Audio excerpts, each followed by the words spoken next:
If you're like in a depression, I would say mentally it's difficult. It's one of those things where your brain says no, but you got to overpower it and override it. A lot of people get confused with what that being the top is being successful. I think being successful is having a good mindset and just being happy with where you're at right now. So if you can somehow give something back to somebody, even if they have everything, there's still something that you can probably give to them that will make them happy. And that's something that I've tried to give in all stages of life for people who are older, younger, be a relatable figure for them.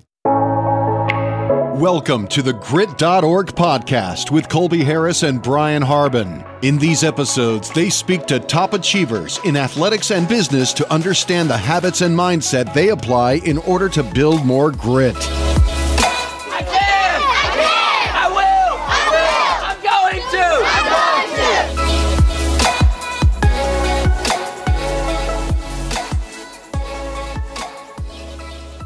Welcome back to the Grit.org podcast. My name's Colby Harris. I'm your host for today. I'm here with today's guest, Corey Howell. Corey, thank you so much for being here, man. Thank you for having me on, man. It's been a long time coming. I know you've been in my DMs trying to get me here since February, but the timing is perfect, so I'm stoked to be here. Yeah, man, really excited to have you here. I know it's been this back and forth, but just a little background. I've actually known Corey since, it was probably 2014, 15 that we first met. Corey actually trained me while he was surfing at UNF getting his degree. We kind of linked up, perfect little situation, and just followed you ever since, man. So really appreciate you being here today. Share a little bit of your story. Of course. I'm stoked to see what you've become with Grit University. So, hey, appreciate it, man. Just, again, super cool to be able to sit down with you and have this conversation. I feel like there's going to be a lot of good value, a lot of business, wellness, overall health, and really all of our listeners will be able to get out of here and have that value to go execute on their own lives. So diving right in, Corey, tell us a little bit about your upbringing and what led you to Melbourne Beach. You know, you're right next to prime surf destinations in North Carolina where you originally grew up. So tell us more about those early days and what led you to Melbourne Beach from Wilmington. I grew up in Wilmington, North Carolina, where I would go to Surf City Topsail a bunch to surf. And through my years competing with ESA and SSA and other various organizations, I ended up moving to Florida because we found ourselves coming to Florida almost twice a month whenever it was competitive season. And my family just grew a bond towards wanting to go to Florida, not only just for the convenience of the contest, but also the weather. It's a really nice lifestyle. There's a lot of different waves to choose from. And my family's been living in Wilmington, North Carolina for a very long time. So it was a much needed change of atmosphere. You still spend much time up there? Or? My great-grandparents still live up there, a couple of my cousins and nephews. So, yeah, I go up there every once in a while, probably like every 2 years. Nice. Yeah, I'm from Highlands, North Carolina originally. I don't know if you've ever heard of it, but that's where I grew up before I moved to Florida and picked up surfing and stuff down here. So tell us a little bit more back in those times of growing up in Wilmington, then into Melbourne. Obviously, you're a very accomplished surfer, but were there any other passions that you had at that age that kind of got you into sports originally? Yeah, at first, growing up, I did the typical skateboarding, surfing, played basketball. I was super into soccer, but I really was finding that I couldn't do everything at once at an early age. So, you know, I was missing the practices, but showing up for the games, and my parents really didn't think that was fair or right for everybody else. So I just kind of ended up sticking towards surfing and going to the skate park just to work on pumping and technique and whatnot. But for the most part, I was only surfing on the weekends. I was going to public school. I still went through public school all through high school. So school was pretty center focused on the weekdays, and then I got to have that sports application over the weekend. So yeah, and I think it's really cool too. Surfing and skating even is an individual sport compared to all these team sports. You know, all your success rides on your shoulders. So what would you say that experience was like for you at an early age, and what did you learn through that of just stepping into an individual sport and learning it that way? So I think I started competing when I was about 4 years old. And I was winning a lot of things actually at 4 years old. And I had an incident where my pinky got slammed in a door, I think at the age of 6.5. And that kind of put me on ice for about 4 or 5 months. I had to deal with going through that and the amputation. And after that, I kind of fell off like my winning streak. And I was kind of more in like that struggling style. I was kind of a little unconfident in my abilities. I was always kind of like looking over my shoulder and seeing who was watching me. And it just kind of put a lot of stress and strain on like how I felt as a kid competing. And so it was pretty challenging, I would say. It wasn't until I hit about 15 or 16 years old that I saw a major difference in how I was able to compete and my confidence in my abilities to compete. And that kind of segues right into my next question. Again, you had multiple junior pro event wins, multiple East Coast title wins. But like you said, you do at a young age kind of tie your personal success to your sport. That's like your identity. So was there a time going through that high school period where you were really all in and so focused on winning that you kind of felt deterred from surfing and almost considered even giving up maybe? Yeah, I definitely had the conversation with my mother. She said, Corey, you're a really talented individual. You're a great athlete. You're committed in what you're doing. Are you sure surfing is like what you want to do? Because she was being real with me. Like, are you sure? Like, you're really being hard on yourself. Obviously, surfing is a subjective sport. And so she just wanted to make sure that this was something that I wanted to actually commit my time to, which was a really great question, I think, for her at the time, because it was something I never really considered that I could do anything that I choose to do. I just got to think, like, is that what I would like to do with my time? And I think at 15 years old, when I could start to actually drive, I started going to the beach more. I started to work out more, and I started to see that my confidence grew the more that I got stronger.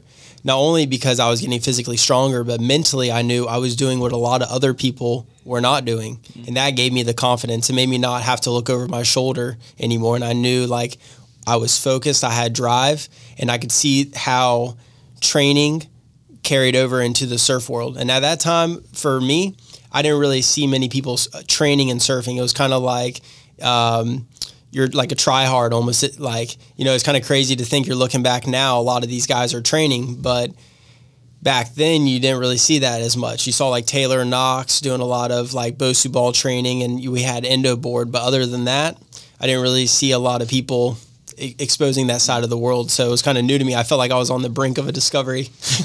Yeah. And I think one of my favorite parts from that is, I love this saying, don't be disappointed with results you didn't get from work you didn't do. And it sounds like that's perfectly applicable to that situation, because like you said, it was almost uncool to train in surfing 15 years ago. You just wanted to go out and be the hardest surfer out there, be the best you could be. But like you said, working out was something that set you up for success in the water, made you feel that much more confident. So tell us a little bit more about getting into working out. I know obviously that was a big portion of the last decade of your life as you kind of furthered your expertise. So tell us about breaking into working out and what value you found in that, not only in the water, but just for your overall mental health as well. So whenever I first started working out, I would just go to the Healthplex. I was just trying to like learn any kind of workout with weights, bench press, squat, the average. And then I started to look up what calisthenics was, body weight workouts. And I saw all the bar workouts that you could do. So I was like, well, surfing is much like only body weight stuff. You got a little bit of resistance with the water when you're paddling, but for the most part, everything's calisthenics, body-based workouts. So I started to get pretty heavy on that. I was starting to do things like the front plank, back lever, handstands. Not the handstand push-up at the time. I just wasn't strong enough, but just things that people normally thought were like with the wow factor, you know what I mean? And through that, I started to keep showing up to the gym, learning a little bit more. Sometimes I would be more in like the resistance phase where I would want to like do more like weights. Other times, I would switch back to the calisthenics. It was always like a constant, oh, this is better. Okay, no, now this is better. Okay, I learned something new here, so I'll do this for a while. So I never really focused on like one exact thing when it came to fitness. I was always trying to like discover more, try new things, because I think that's really how you end up learning and figuring out like new techniques. Keeps it fun too. I mean, sure. it gets old to just go in and sling up dumbbells for bench press all the time. I mean, I'm trying to get into the calisthenics thing now, but a little bit heavier set for it. It's going to be a longer road for me to kind of get into the handstand push-ups, a little bit more advanced stuff. So thinking about your next step now, I mean, at this point, working out, surfing very well, and obviously you really excelled in school. Maybe even just tell us a little bit about that. Like, how did you balance school on top of pursuing all these other things? Because I know you were a standout student all the way through elementary, middle school, and high school.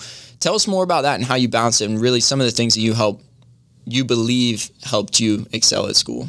Yeah, I mean, of course, my parents like motivated me to be like school focused, but I think also my drive to like not want to slip up, like show people that I could do both. I wasn't really one to brag, but I would want to, like, for me personally, I wanted to push myself. I ended up getting only 1 B in high school, and that was while I was in middle school for high school Spanish. And then I carried over to do my AA degree while I was in high school. And through that time, I was getting all straight A's as well. And so for me, it was kind of like a test to see like how far could I push myself in academics while also doing the same thing in sports, because a lot of people tell you, you got to choose one thing to focus on and be great at one. But in this instant, I think it was best to choose to do both, because I've seen a lot of people progress and be at the highest level that you can at surfing, and then at some point they have to have a career change. And so during that latency phase, a lot of people kind of fall off and make different decisions as well. And I was seeing this at a young age and realizing this was something that was going to be me in the future, So I had to, even though school wasn't always the most fun, I saw the relevancy that I needed to pursue something more just for myself, Mm-hmm.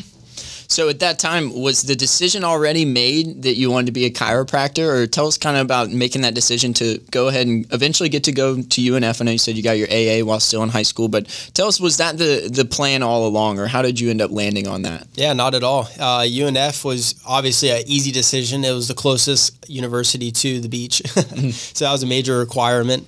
And also they had a really cool surf club at the time. We were like on the brink of becoming like a real surf team. I think we got like 4th or 5th in the East Coast Conference the year prior to me joining. And that year we ended up becoming a really great surf team. We ended up winning and started I think like we're on like our 11th or 12th consecutive win streak for UNF, which is awesome. But that year that I joined, we won our first East Coast title. And all that time I was working out, and I was seeing my results not only in school grow, but also surfing too. I was still working out all the time. It was like my passion. And that's when I started training you a little bit as well. And because I could see the results for myself, and I wanted to give that same result to other people. Yeah, no, I definitely want to talk a little bit about that too. Because again, I love the, don't say no mentality. Like, create the time. Don't be I've tried to make that change over the past year, is try to be the guy that's willing to make the time. We don't need to talk about my problems and what I have going on, but how can I help you and how can I make my time to be there? So talking about creating that time to impact others, in a 2018 interview with Ron John, when talking about being a surf coach, you said, just to help them build confidence outside of the ocean and insight with their abilities, and to see them become overall happier and more confident in themselves is empowering for me. A quote you said in 2018 about being a surf coach. So can you elaborate more on that and kind of the power you found in assisting others while also chasing dreams of your own? Yeah, I was just actually talking to one of my patients today over lunch. I brought her a pizza, 93 years old. And I was telling her, it's so incredible that I get to do something where I provide value to other people. I can make people literally, they'll walk in with the worst day ever. They have all these problems. I give them confidence. I give them information about what's going on with their body, and I can empower them by teaching them how to take care of themselves. And that's something that I've tried to give in all stages of life for people who are older, younger. Still, I'm training with like young kids and athletes for their mental state as well. And, just trying to be a relatable figure for them. And so that's why I ended up becoming a chiropractor, because I saw that a lot of people were enjoying their chiropractor. When I went to UNF, I joined the athletic training program.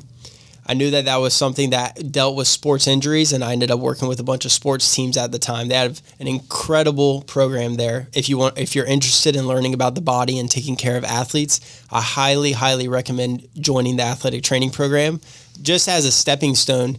If you want to be an athletic trainer, that's awesome too. It just wasn't like what I personally wanted to do, but through that program, I learned more through those 2 years alone. The value of like the research they provided, how to take care of athletes with taping and modalities, working with different sports teams and seeing how each sports team worked out differently. And through that experience, I saw a common theme that everybody loved to see their chiropractor. Even if they were doing the same thing to everybody loved their chiropractor. You could spend 5 minutes with them. You could spend 45 minutes with them. Everybody loved their chiropractor. And so it gave me the freedom to say like, hey, I can be anybody I want to be. I can choose any technique I want to do. As long as I have great communication and the passion to help people, I can be that person that people want to go see. And so that's why I ended up going the chiropractic route. And the experience really is what led you there, because that was going to be another question. I remember back when we were even training together, it seemed like you had this swagger to like you had it figured out. You made me, just like you said, you built that confidence in me, but you were like, running with me and doing the lunges and doing the warm-ups and showing me how to do it. I was like, oh, if Corey's doing it and he's confident in it, I can do it. Like, I'm going to follow in his footsteps. When discussing navigating that next chapter, I think that's a huge struggle for a lot of young people these days, is they want to figure it out. They want to know what they're going to do after college or going through college. What would you say, based on the stories you just shared there, what would you say people could do to best set themselves up or give them the best opportunity to figure that out? Yeah, I was doing something with Mr. Mitch Kaufman here in Jacksonville Beach, and in his studio was Mike Ryan. He was the head athletic trainer of the Jacksonville Jaguars for like 30 plus years. And through that conversation, I was like, hey man, like, I would really like for you to come talk to our class, since you're a former athletic trainer. I think he was just retiring, and you have such a great wealth of experience and you're a big figure in Jacksonville. Come speak to our class. And he said, okay, perfect. And during that little conversation I had with him prior to him coming, he gave me some valuable information. He said, Corey, what is your dream job? And I said, well, of course, it's to work on the World Surf League as medical doctor of some sort, whether it's to help people out or be the director, I don't know. But just to be there in the presence of my favorite sport would be incredible. And so he said, all right, perfect. So you already know what you want to do. Now, who has that job that you want? Or who is currently doing the job that you want? I said, okay, well, that led to the question, well, actually, who is it? And I went on Instagram and I did all the searching to see who that person was. And that's the nice thing about the internet now, is like you can find out information very quickly. And so I found the person. I saw that they were doing a seminar, and I easily went to the seminar, no questions asked. And I met the person. Flew to California, I had no ticket for the seminar. I just showed up because it was already sold out. What a and risk. So I just ended up meeting the guy. And he's like, oh, yeah, man, you came all the way from Florida, no ticket, just to come to this? I said, yes, sir, of course. And he's like, all right, well, at the end of the seminar, you can just pay us, but just come in for now. And I said, all right, awesome. So I sat there, and I had 8 practitioners there, all approaching problems differently from their point of view.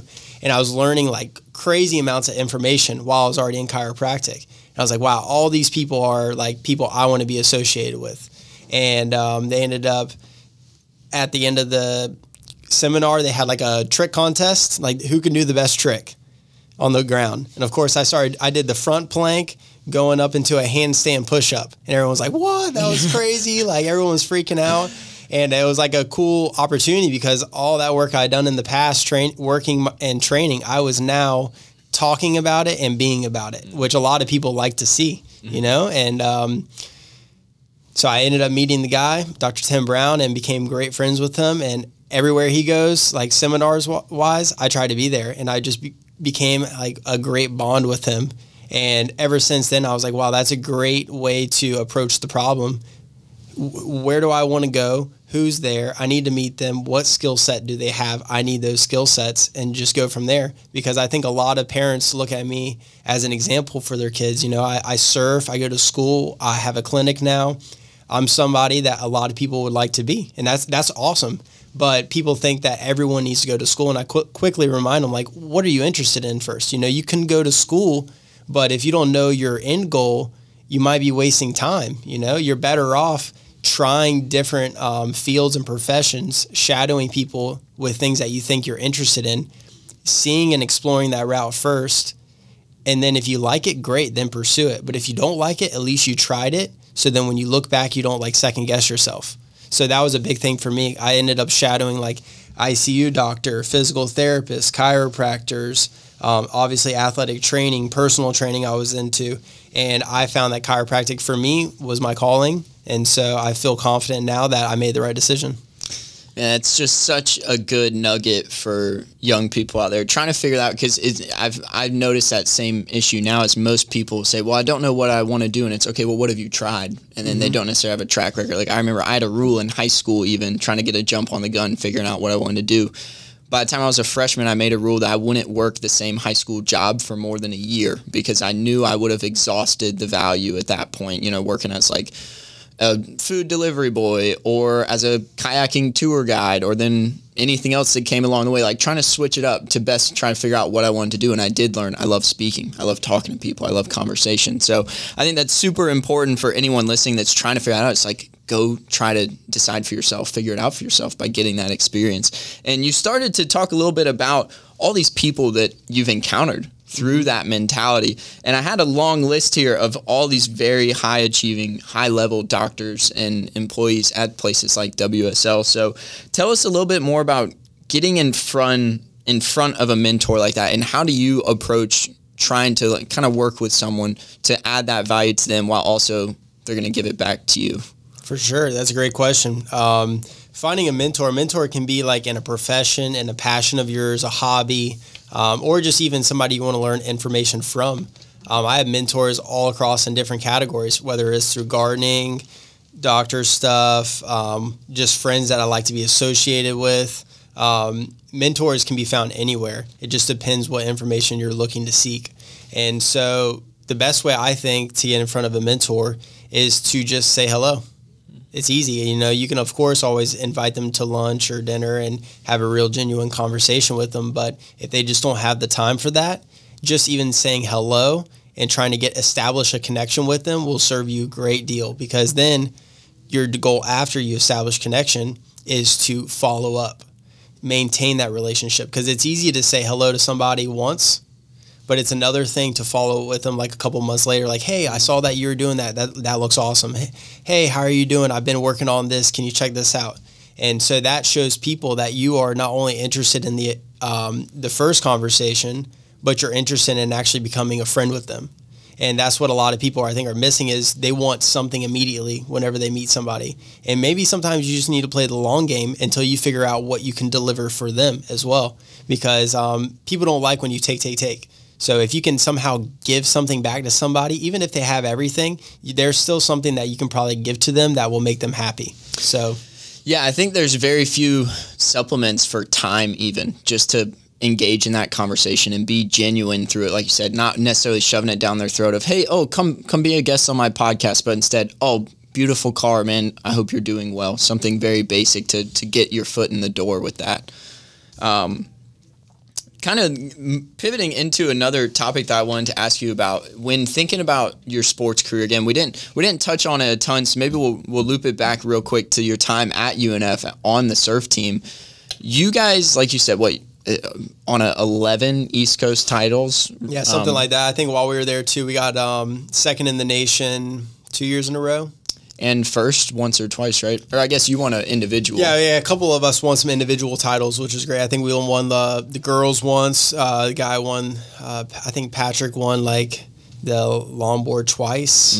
And then I ended up winning the shortboard twice. So tell us a little bit about the mentality going into that. You were kind of heading up the team your last 2 or 3 years there, and again, found a lot of success. And it's not easy to coordinate that through raising funds and then actually performing in your heat. So tell us a little bit about that as kind of leading it and also just competing, and the mentality behind trying to go out there and win every year at nationals. Yeah, it was awesome. We had a great group of like friends that ended up becoming a great force in the surf team. We had some of the people originally that were more like just stoked for us to even be there. And then as we started to have more accolades, people started to come from South Florida to the team, which was like, it was a big like pivotal switch for UNF, I think, because we started to see people from the beach sides coming to UNF. I mean, you're thinking South Florida to Jacksonville, that's quite like a temperature jump. But people started to see that we could still surf and go to school, which I think is what a lot of people actually like to do. And so Max Mertens and I started to really develop the surf team, get people interested in coming and have it be like a great atmosphere, not only for the parties and the clubs, but also for the surfing. And yeah, we didn't really do much like training, I would say, but it was more just like having the ability to corral everybody and have it like a similar goal. Our goal was to win the national championships, which has never been done by an East Coast team ever. And so that's pretty crazy when you think about it, but that was a good goal for us to have. And unfortunately, it never happened, but through that, we actually had like a lot of people that I think were kind of like falling off from surfing, and then they reignited back into surfing because we actually had like an athletic team to be associated with, which was really cool. Yeah, I love the atmosphere that you created. It sounds like that's really what you guys did. It's like, hey, we're going to worry about what we do in the water when we're out there, but other than that, like, let's just be stoked to hang out and be getting ready to go do something like that at nationals. I mean, for sure, like, a lot of them weren't seriously competitive. Like, everybody kind of wants to win, but it's like, it's different, you know? And so to like make everyone feel comfortable, like not too much pressure, because some people just don't perform under pressure like that well. Still keep the fun aspect of it, I think, is what now the UNF team is still doing amazing. You know, everyone's just stoked to be there. Yeah, it's definitely thriving, and that's one of the pitches I've always gotten about going to UNF is that the surf scene is super cool. Not even just with the team, but kind of, you know a lot of guys from the Pier, from Talbot, even all the way up to Ferrandina. Like, guys kind of all get out together in those areas. So thinking back to that time and then immediately kind of pivoting into the business world, not only with your coaching, individual surf coaching, but fitness in general, and then your chiropractic office, what have been some of the things maybe outside of creating that camaraderie and that atmosphere that you've taken from your experience in sports and just directly applied it to business? Ooh, I'm not really good at business, to be honest with you. I don't know. It wasn't something that like I was ever forced to do as a kid. You know, I was just always told just to go to school, and everything's going to be good. And then switching into business was pretty challenging for me, you know. I don't know why, but like taking money from people was always like difficult to me. I felt like I always had to be like the plug, always giving people hookups and like, you know, establishing connections and, you know, switching into a more business role. It's important to take capital and money. And that's something that I still am like working on myself because, you know, you want to try to give people so much, but if you're not taking also, then it's hard to keep building. And so with the clinic, it was a great opportunity. Like I said, I'd shadowed so many doctors and I'd gone across the world to take information, techniques, different products, and then now was my chance to blend it all together. And that's why I didn't even hesitate whenever we got out of chiropractic school. My wife, Jessie, she said, Corey, you need to open a clinic. I said, really? Are you sure I need to open a clinic? She's like, yes, you're good enough. And I said, okay. I was like, but I just don't know. Like, I don't have the notes. I don't have the software. I don't have this or that. She's like, you'll figure it out. She's like, either way, at some point, you're going to have to figure it out. So why not now? I said, okay, you're right. I mean, because if I go work for somebody else, yes, it's going to be a great experience for me, but then I'm going to have a latency period where I'm not making any money. So the best time to not make money is like right now, you know, before I become dependent on it, you know. And she was 100% right. You know, I went straight into it. I knew nothing about construction, but we worked our way through it. I knew nothing about billing and doing some of the notes stuff. We worked our way through it. Same with the technique. You know, a lot of people didn't really realize that I was pretty fresh out, but I had the confidence that I wasn't going to hurt anybody. So I really needed to actually work and perfect my craft. I wasn't practicing on people, but I was actually honing in on my craft of what I was really good at, identifying things I was a little weak at, and then seeking out some mentorship and help for like picking up the bar on some of that stuff I was struggling with. But at no point did I feel like I was not where I needed to be. Like I didn't have like impersonating syndrome. Every time like I helped somebody, I felt like people appreciated what I was doing, and it just gave me confidence to keep it going.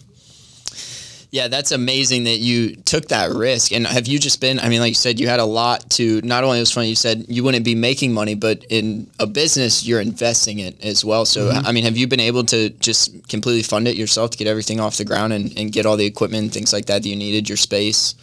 Yeah, through athletic training, I acquired like a couple Mark Pros and a lot of other therapy devices, but I ended up doing like payments on my table. And then I ended up manifesting a shockwave machine. When I was out in Canada, I was like, man, I really want a shockwave. I really want a shockwave. And I tried like 3 different types of shockwaves, and there's levels to shockwave, and it comes with a price tag. And somehow I just ended up with a perfect opportunity to buy like the highest grade shockwave machine for a crazy price. So I was like, all right, let's do it. And so along the way, I just started manifesting these things into like what I wanted to have. Dr. Colby here at Back in Motion in Jacksonville Beach, he hooked me up with a vibe plate and a pelvic bench. Every seminar that I went to, I tried to like buy a product. So it wasn't like I had a lot of expenses all at once. I steady accumulated things, and then before I knew it, I was like, wow, I have everything that I actually need to open a practice. And then since then, I've tried to roll over almost all my profits into equipment, you know, because reinvesting into a company, it takes time, but I was okay without making money for now. I was stoked to just even be afloat, much less be able to like have profits to take Right, and keep buying more stuff. So just everything I buy, I kept using myself. So it was like a win-win. Right. Yeah. Just able to keep the doors open too. Like you said, I mean, getting people in and having that opportunity to serve at the highest quality too. I'm sure it's a huge confidence booster for you, especially in the early days, you know, where you can believe in what you're selling to people already, you know, contrary to some people, they kind of rush into it and then they don't have that same confidence when they are serving their customers. Like, oh, I can't wait for a year down the road when I can actually, you know, fulfill my purpose here. So what about your day to day when you're going through this and the patience of it? What have you learned through delayed gratification and your entry into running your practice down there in Melbourne? Yeah, I think it's just become comfortable being a beginner, right? Like it's okay to like want all these things, but once I get them, just seems like I'm still me, you know, like I could drop, I bought the new X machine. I thought it was going to be like a pivotal role and like how it was going to change my clinic, like 11 grand for the machine. I still was me, you know, everything that I kept buying, I thought like, oh, this is going to change the game for me. Nope. Still same me, you know, and I think that's how we need to treat like having products and nice things and money is at the end of the day, you're still you. So like, let's just be comfortable with where you're at right now. And build on that, you know. So every day, try to like do something where you kind of push that needle forward and like step closer to like the person that you want to become. And that's why I just try to focus on the most. Yeah, I'm actually, so Wednesday of this week, I'm actually going to my old high school and I'm giving a speech on how to create success after high school, mainly focusing kind of on what you just said, like your habits, your schedule, your mindset. No matter what job you have, like these are going to be the things you need to implement. So I've been asking a lot of people I know, how do you define success? And what, as someone who's still, you know, doing things every day, what do you see now in the future for success compared to maybe what you thought it was when you were younger? Yeah, at first I would say success would be having money. And I treat a lot of people with money. And I see that they think success is, you know, maintaining a great business, but also being healthy. And so that made me like, whoa, okay, I already have the healthiness. I have like what a lot of people are searching for is to be healthy. So let's enjoy the time that we have now. And so success for me before would be more money oriented. Success for me now is just being happy, focusing on the things that give me passion, trying to do those every day, and then just being grateful for like where I'm at right now. That's real success for me, because you can be super successful, quote unquote, and be all the way at the top. I learned that at the Jacksonville Jaguars, working as an athletic trainer there for the summer. That was the top. Wasn't that fun for me? And so I think a lot of people get confused with what that being the top is being successful. And I think being successful is having a good mindset and just being happy with where you're at right now. That attitude of gratitude is really powerful. Same here, learning that over the past couple of years, like since I got out of high school, I used to say there was always somewhere I was looking to go. And then recently, you know, I just, you know, did what most people advise you do. Make sure you're around good people and you are having a schedule and you're prioritizing making waves for yourself while also investing in others. You know, tried to do some right moves for myself. And for the first time, I was actually able to say, you know what, I'm like happy to be here today. I'm not like worried about what I've got going on down the road and this and the other. So I think that's a huge thing. And even talking from you now, obviously something that was probably passed down to me through my history around you. And you're doing a lot of other stuff too. Like you said, I mean, you still love to get involved with people outside of the office. And one of the things I wanted to ask you about are these Typhoon Lagoon training sessions you've been putting down, something you kind of launched through 2022. So for those who don't know, Typhoon Lagoon is a wave pool at Disneyland, and you're able to rent it out and put on these sessions. So tell us a little bit more about diving into that and kind of launching another little fun project to get involved with people and continue to fulfill your mission, really. Yeah, the Typhoon Lagoon sessions are pretty cool. My friend Dalton Smith ended up we kind of co-created it, but he kind of took the reins more so with doing it. And so he pretty much fronts the money, sets them all up, and basically people can buy individual passes into surfing Typhoon Lagoon, which before you had to buy the whole package, which it's pretty hard to negotiate 10 people showing up at once. Yeah, so, and it's steep too. It is not cheap to get out there. And so it just opened the doors for other people to be able to do it, singular or just meet cool people. And so for me, I just show up and I'm pretty much like the hype man. I just help people with what they're working on body mechanic wise, stoke people out while they're there, and just try to help them achieve better technique or hits, whatever we're working on for that day. And so I go there probably like once every month or 2 months. It's nice because I get to surf, I get to get some video, I stoke people out, and I get to meet people in the community as well. Yeah, that's kind of my role. We were just talking, I just came from the flag football field, and I'm the hype man. That's my designation. There's a spot for that. I mean, what would you say the value you found in that too, of just kind of being, if you weren't necessarily contributing on the field or off the theoretical field, what do you think that energy has served for you in meeting people and, continuing to do the things that you do? I just put your foot in the door, like when you are the hype man, you're the hype man for everybody. You don't know who they are, which is the beauty of it too. So I met a lot of people just through being the hype man because they're like, whoa, okay, this person is like nice to everybody. That's incredible. And people value that. And so being the hype man can be all like from giving the advice whenever they actually want it, just saying something before they walk away and they turn around, they smile and they're stoked on you. It just bringing the energy to the room has a powerful statement. And I'm just happy to prove it. Yeah. Helps, just like you said, helps get you noticed. I mean, in a room of 100 people, if you're the loudest and most energized guy there, they can't miss you. So just like you said, I'm sure they'll all come over. Back to one of the discussions we had a minute ago, talking about WSL, you said that was what you wanted to do one day. You were fully selling that. I want to work on the WSL, be around surfers, work on the best surfers in the world, experience that energy. Those are kind of smaller events, just some people on the beach. It's absolutely electric at every event. But you ended up getting to do some work for the WSL earlier this year, or was it in 2021 that you first got out? I think I saw you at the Vans Huntington Beach event.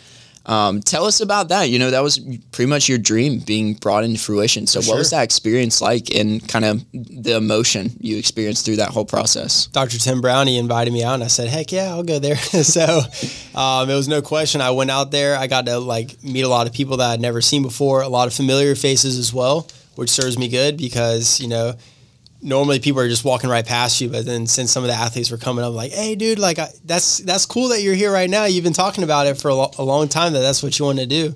And so to be able to provide value to the people that I like to be around is awesome. So working that event was great. I was hustling 3 or 4 days in a row, all hours. They said oh, this is your shift. I'm like, no, I'm going every shift. So to show up and perform, that was a really big confidence booster. And then I went straight into the Cabarete Pro in Dominican Republic and worked that QS event and also surfed it. And once again, I was working it all by myself. My wife came and helped me with the scheduling and timing and setting people up. But for the most part, I was just grinding 30 people a day, surfing all day as well, whenever my heat was up. So that was really, really a cool experience. And I was like, wow, I can really do something with this. But it was also mentally exhausting because here I am playing 2 different roles and worlds. I'm helping the people that I'm competing against, but I'm also not paying attention to where to sit, where free surfing as much as I should be. So it's a tricky balance, but it's something that I enjoy to do, and I look forward to doing more of those. So still competing, how did that event end up going for you? It was not good. Not ideal? No, it wasn't ideal. I just had some weird priority rulings, but it's all part of the game. I think I saw something about that. You got to learn. Yeah. And so that day was my first QS event ever competing in a QS event. I always was sitting at school. So this was my first time to actually go compete. I felt really good. I still had a good energetic spirit, and I was there to be there all the way up to the finals day. And so I think to be there competing, lose, but then still showing up and helping people out, that to me is action, and I love that. Yeah, so thinking about working with your athletes, so I know you said you do a little bit of the mental performance coaching as well. What advice would you give to someone that's in that situation where they're kind of juggling a bunch, but at the end of the day, they still have a heat to get through that day? What is your general advice to try to get someone in that right mindset to go out, do their best, perform, and hopefully get a win? Well, I mean, for sure, when you're at competition day, your practice sessions are over. You're there now to compete. Now, the biggest thing is your mentality. Making sure that you get adequate sleep, you're hydrating well, you're eating well throughout the day. A lot of athletes slip up and they just surf all day, blow their hydration out of the water. They don't eat much, and now they're kind of weak at this point. And so if you're really looking to be serious, you need to think about these things, look at your calorie intake, because you don't want to be surfing all day and then you got a big day tomorrow and now you got none left in the tank.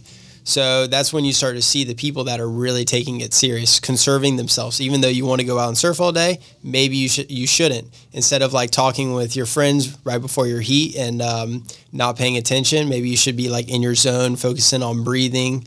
And, but also everybody's got a different mentality when it comes to that. So that's where you got to like focus on your strengths and your weaknesses. Maybe somebody's like too much in their head before. So it's good to have some conversation.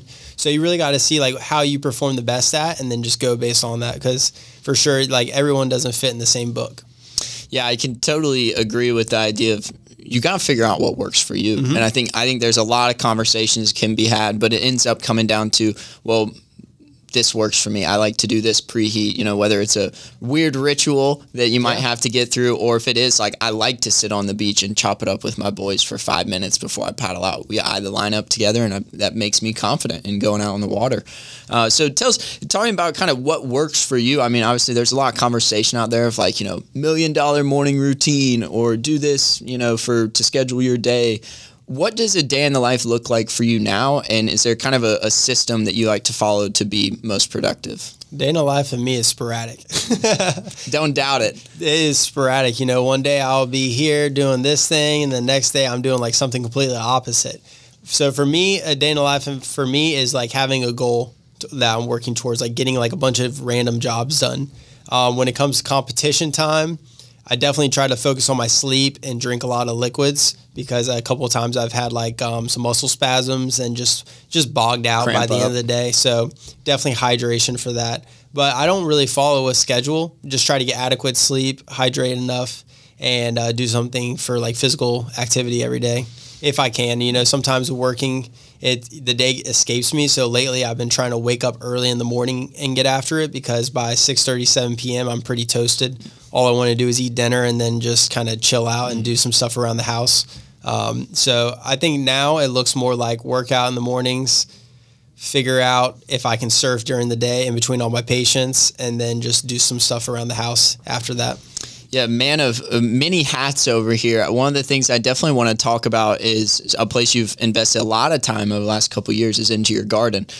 So obviously I have you on. The Shred Garden. Yeah, the Shred Garden. I've got you on Instagram, so I can say you have been going to the gym early, about 6 a.m. I'll get that story every day. But tell us a little bit about the garden and the mentality behind starting that. I mean, I have found it really interesting, because you talk a lot about, if there's ever a shortage, or if there's ever, if they continue to produce food that in the first place isn't positive for me to be eating. So tell us a little bit about starting up your garden and the long-term goal and plan that you have kind of invested into that. Yeah, the original spark and like growing was from my grandma Rose. She used to grow a lot when she was alive, and it was something that I wanted to kind of do like for her, but also for myself, because I grew up like not really growing anything. I can't think of one thing I really grew as a kid. Zero. So this was like a good challenge. And also I liked food. So the moment I found out that there was different varieties of this and that, I got a Rare Seeds catalog, and I was like, I can't believe there's all these things to grow, and like we don't see them anywhere in the grocery store. And then you go in the grocery store and almost everything is imported from a different country. And it's like, wow, I thought Florida is like the home of growing. Orange trees, lemon trees, the climate is perfect. And so I just started, my goal was first year, own 50 plants. I didn't know what 50 plants even looked like, but I was just going to own 50 plants. I couldn't even think of 50 plants. And then the more I just found out that each variety or each type of fruit that there was, I wanted it. And so this was like a natural progression as well.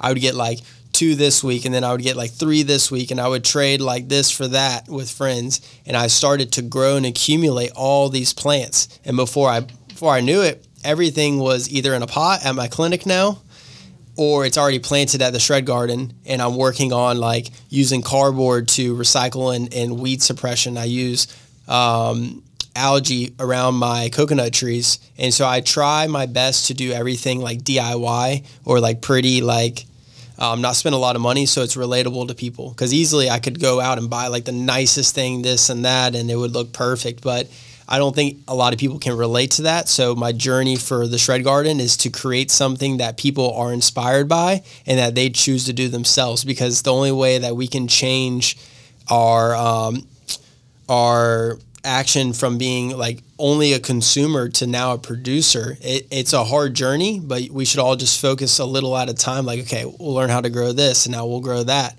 because everything that we can produce on our own is less we got to go spend money on after taxes to go buy ourselves. So a lot of things that we purchase right now, we could actually find in the wild or also just grow ourselves. So why are we wasting our time working to go pay taxes and then now use the money left over to go buy the same food that we could have at our house? It made no sense to me, at least for me. Some people don't mind, but for me, this was like a really good challenge and a good lifestyle to like, hey, there's a banana right there. I'll take it off my tree. Hey, there's this I want to go cook with. I'll take this right here. And it's like, it's organic. It's back to like the grassroots. It's simple, but also working with people all day, getting my energy drained. It was like a great way for me to force to go outside, be connected to nature, reabsorb a lot of my energy that I used and expended on other people. And I think that it just made me happy.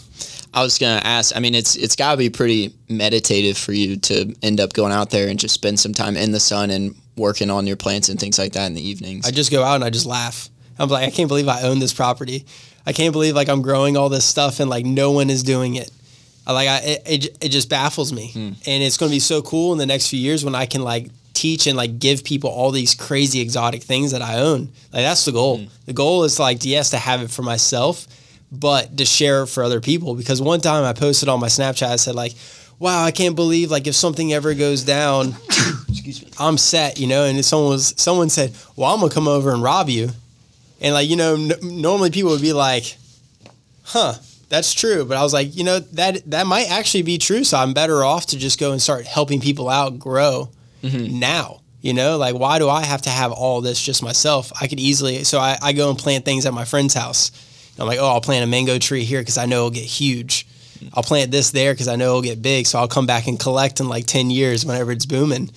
But also, too, it kind of gives those people a responsibility that maybe they wouldn't have thought of themselves. But since I'm doing it, plant the seed. Yeah. I just think, like, hey, dude, I got these. Like, I got 4 mangoes in. I'll go plant this at your house. They're like, oh, sick. But I know in like 5 years, I'll go there and grab some mangoes. Yeah. But then they might be actually stoked to grow more. You know, I help them start their gardening adventure, which is pretty cool. Just like, you know, I helped you like drink kava for the first time. Yeah. I try to do that with everybody, with everything. Like I like people to have a first experience of like good products and good experiences. So then maybe it sparks like a change for them, you know? But I remember there was a post I saw from you about this time last year, because I remember I was coming up with questions for the document, and one of them that I immediately wanted to ask was, I remember last year there was a client you had come in, and she said she was experiencing seasonal depression. So kind of on this topic of mental health and things like that, what are some things that people could go out, habits, anything of that nature, consumption, what they're putting in their body, what are some things that people could do to immediately see effects in their mental health, or how could they analyze how they could try to make themselves feel better? Yeah, I mean, feeling better it has a wide range. You know, you're talking about blood testing is a huge thing. You never know what kind of levels you're low at. So if you're really struggling and you can't figure out a solution, maybe you should go get your blood panel tested.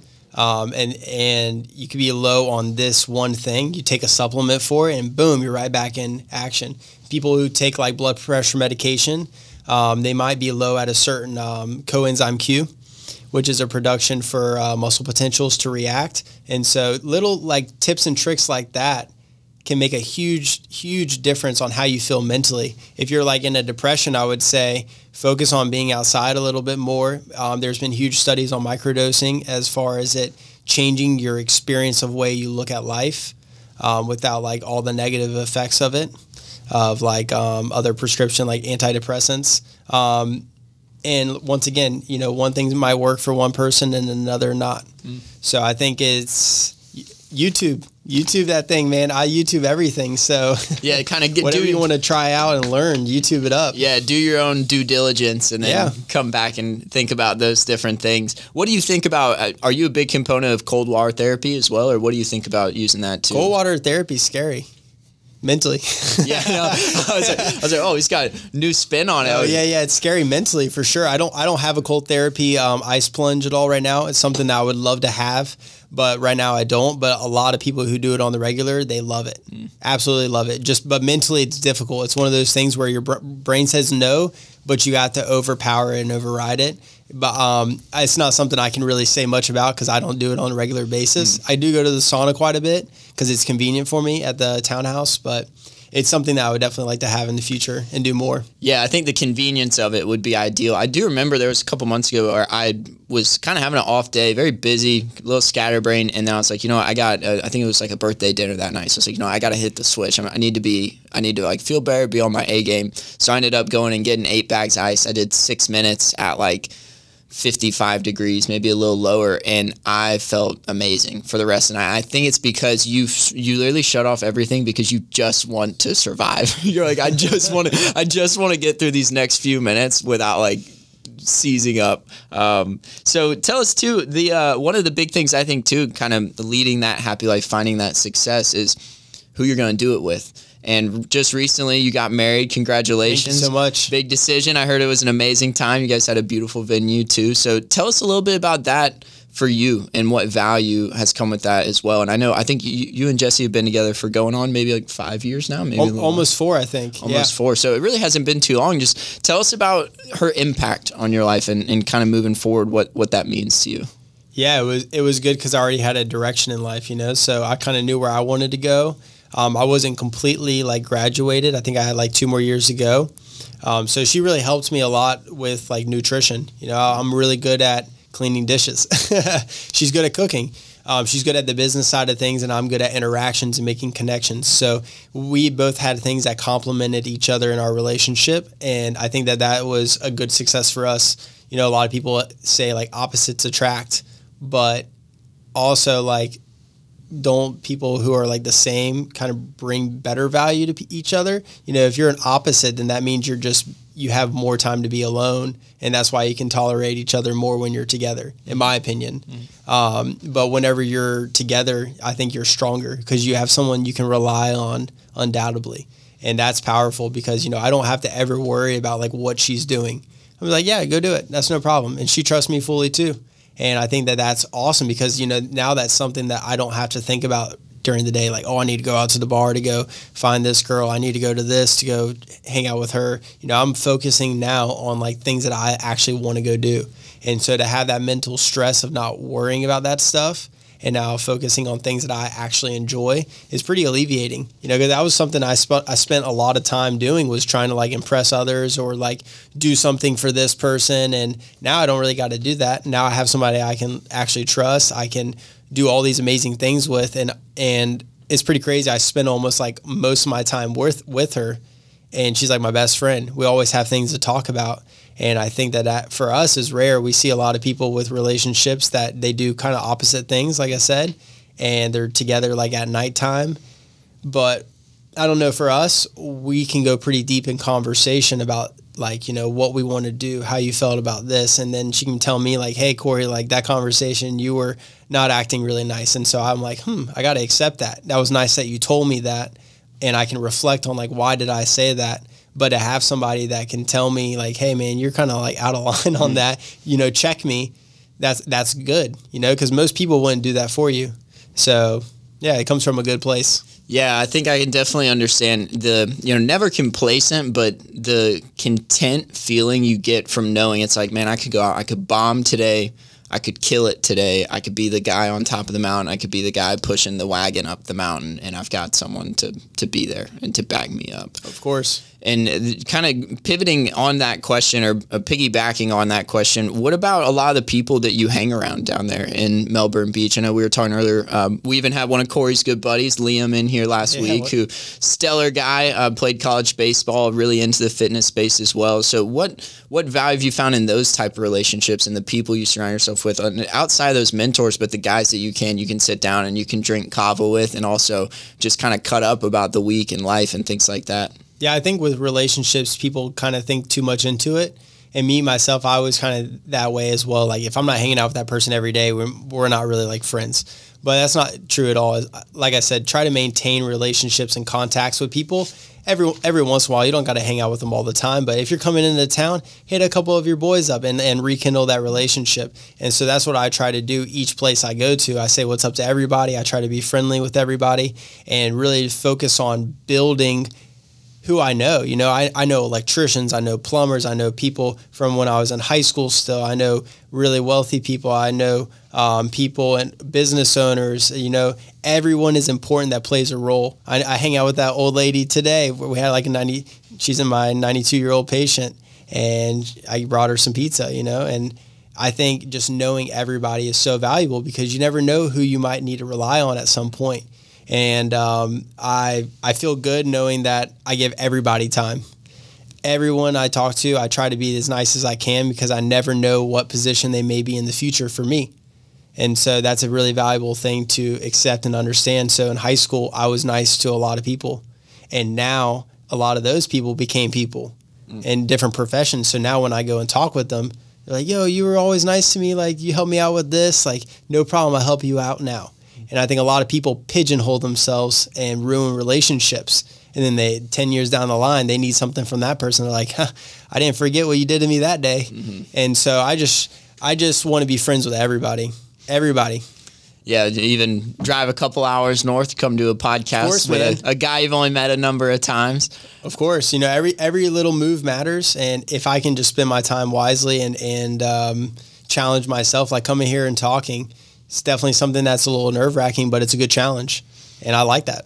Yeah, and I think it just aligns with everything you've been doing. I mean, I knew from the get-go when we were starting this podcast in fall of last year, we came up with a few guests. You might remember Sean Pointer, a very accomplished surfer from the East Coast. He was top of our list, but I immediately started thinking, and man, you literally fell, I think it was like number 3, first person that came to mind. Like, who aligns to come on this podcast and tell their story? So we really appreciate you coming on today, man. Everything you've done has been super admirable. As you know, our Grit Creed is 12 principles that Grit.org is really built on, something we believe everyone could pick and choose from or abide by all of them to lead a happier, more fulfilled life. So looking at it now, what part of the Grit Creed resonates most with you and why? Yeah, I think it's this one that you circled, yeah? I'm pretty positive. That was me? All right, so yeah, out of the 12 that I looked at back, I would say I am mentally, physically, and emotionally resilient. Is there any reasoning behind that, or is it just the resilience too that really resonates with you? Yeah, you got to walk it like you talk it. You know, if you know, I'm a doctor. I need to be coaching people about health. I need to be the role model for them. So then when they sit there and speak to me, they know I'm not bullshitting them. And that is very important because people can see through that. So if, you know, you need to be who you want to become. And I'm already that now. So I just focus on every day doing something physically. I do something mentally challenging, dealing with people and figuring out complex situations. And emotionally, I try to harness all that together. Every day I'm working towards building that. It's never perfect. I always have struggles, but it's how I handle those struggles with action is what I think makes me with the Grit Creed. I'm mentally, physically, and emotionally resilient. Powerful stuff, man. Well, yeah. Corey, thank you so much for being on today, brother. It's been killer. That's a wrap for us today here at the Grit.org podcast. Check out Corey's office in Melbourne Beach. Follow him on socials as well. What's your personal and office account? Yeah, my personal is Shred Doctor. The clinic is Central Florida Health Clinic, so CFL Health. And also the garden is the Shred Garden. Got it all covered. Make sure to check him out there. As for us, please check out our other episodes. Leave us a comment. Tell us something you enjoyed or really were impacted by through Corey's story. Share it with someone else you think it would resonate with. And as always, we appreciate you tuning in for another episode of the Grit.org podcast.